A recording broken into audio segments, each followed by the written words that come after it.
So when we introduced the concept of variables, we started talking about actually storing data to any given variable.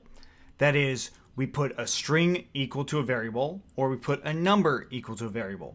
This is a type of storage. Now, there are other types of storage that we can use to make our programs more robust. The first type that we're going to talk about is a list. So let's go ahead and jump into Python 3.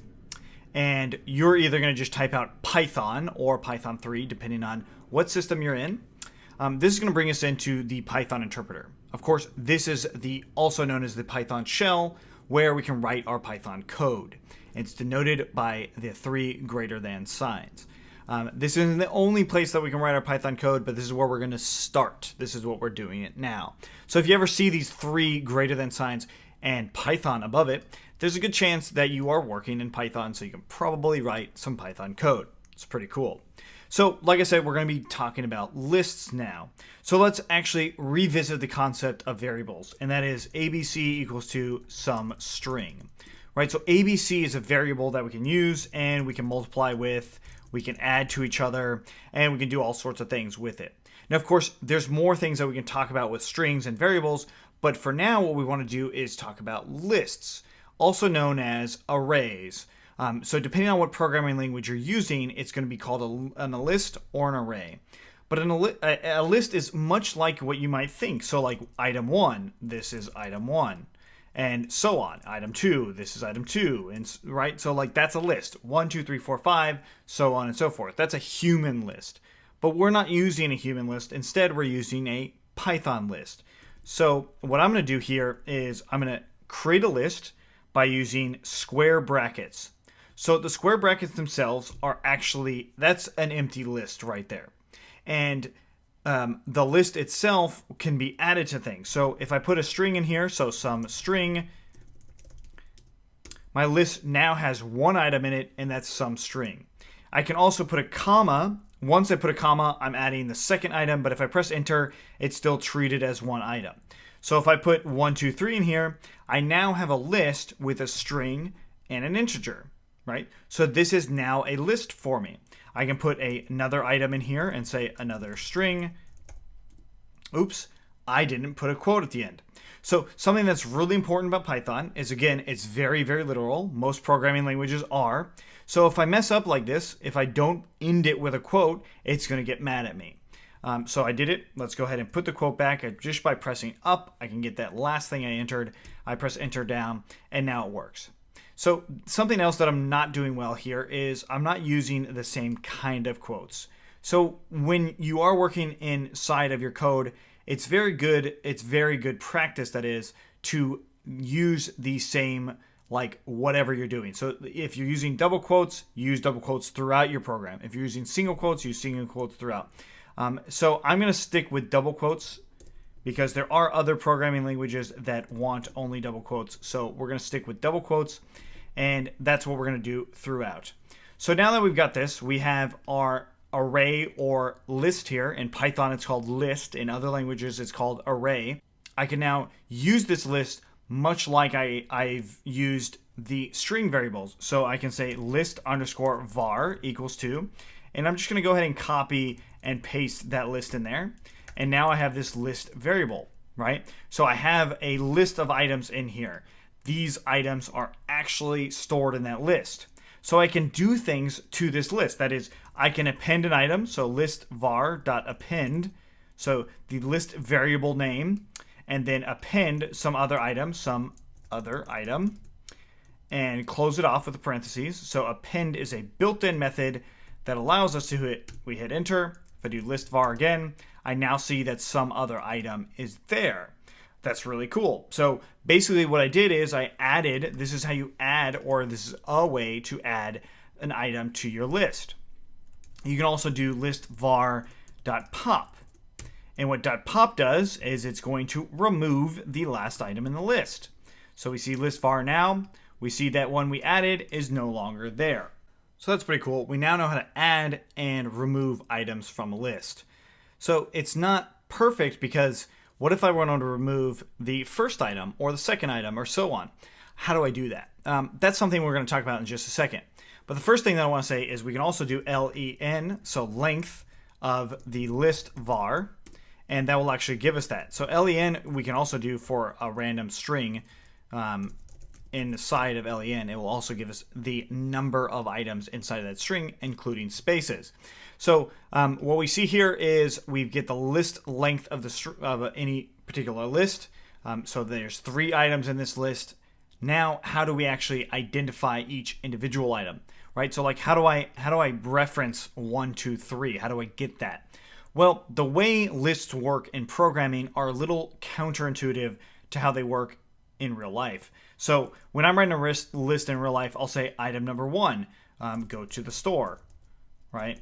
Item number 2, go pick out my stuff, right? And then so on. And then item number 3, and like it's going to start with 1. In programming, it starts with 0. So some string, we would look at it as, hey, that's in position 1, so that's item number 1. And then in 1.123 would be item number 2, and then 3, and so on. But in programming, it's shifted one way. So if I did list underscore var, used the brackets again, and put 0 inside of here, this actually gets me the item that's in position 0, which is that very, very first item. It skips position 1. Or it doesn't start with position 1, it starts with position 0. So if I'm like, hey, will you get me whatever's in position 1? You would say, okay, well, do you mean some string or 1, 2, 3? Because it's kind of an ambiguous question. But if I said, hey, I want the first item in the list var, would you actually tell me what that first item is? And then that's when you'd use 0. And then the one in position 1 is actually 1, 2, 3. And then the one in position 2 is actually list var 2, and that's another string.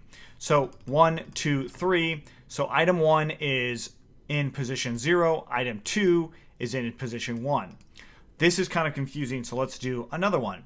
And I'll say ABC equals to 1, 2, and 3. Right, so this is kind of how we expect a list to normally work. If I said ABC, I want the first item in ABC, you would say the first item is 1, right? That makes sense. Now, how do I call that first item? I do ABC bracket 0 bracket. That's how you call that first item. If I wanted the second item, it's ABC bracket 1. Basically, whatever number you're looking for, subtract 1, and you'll be able to get that item. We're going to be using that a lot, but basically, it's allowing us to call that item itself by its position. Lists are based off of position, right? So the last item is 3, so we can actually use position 2.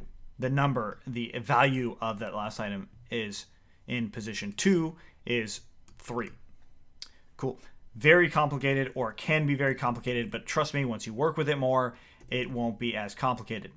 So I'm going to do it again, and I'll say another list equals to Justin, John, and Matt. Okay, so another list, press enter, and we get that list. If I wanted to get the name Matt from this list, and I want to set it to another variable, so this is the challenge. I'll say Matt underscore name equals to another list, and now what position? That's going to be 2. So I do Matt name, I now see Matt. Right, cool. So that is how we actually work with lists and their position points. So what we can do is we can also say the original list. So we'll just say the list equals to 1 and 2 and 3. And now I can do the list.pop, and we'll do position 0. And that's 1. And now if I look at the list, I see that there's only 2 and 3 left. So I can actually pop position 0 again and again. And now if I try it, it's going to say the list is empty. Right? So pop actually removes it from the list, and it removes it based off of its position. So let's define that list again. And then we'll do pop again. And this time we'll do 2. and I'll try and do it again, and now it says pop index out of range. So the index of 2 is out of range because the list is now just 1 and 2. So if I did the list and I tried to get, the position 1000 and press enter, and not this list, but the list, oops, it'll say that again. So the list index out of range. So basically, this call is only going to work when you actually have that number in there. And to know that, you can use length of the list to know how many items are in there. So if there were 1,000 items, length of the list would actually tell you that. So then you could get, then you would be able to get the position of 332 or 23 or whatever, if there was actually that many inside of there. That's something else that's pretty important. Okay, so that's some of the basics of lists. We are definitely going to come back to lists. It's just nice to know some of these things. But now that we understand lists a little bit, we're going to jump into dictionaries.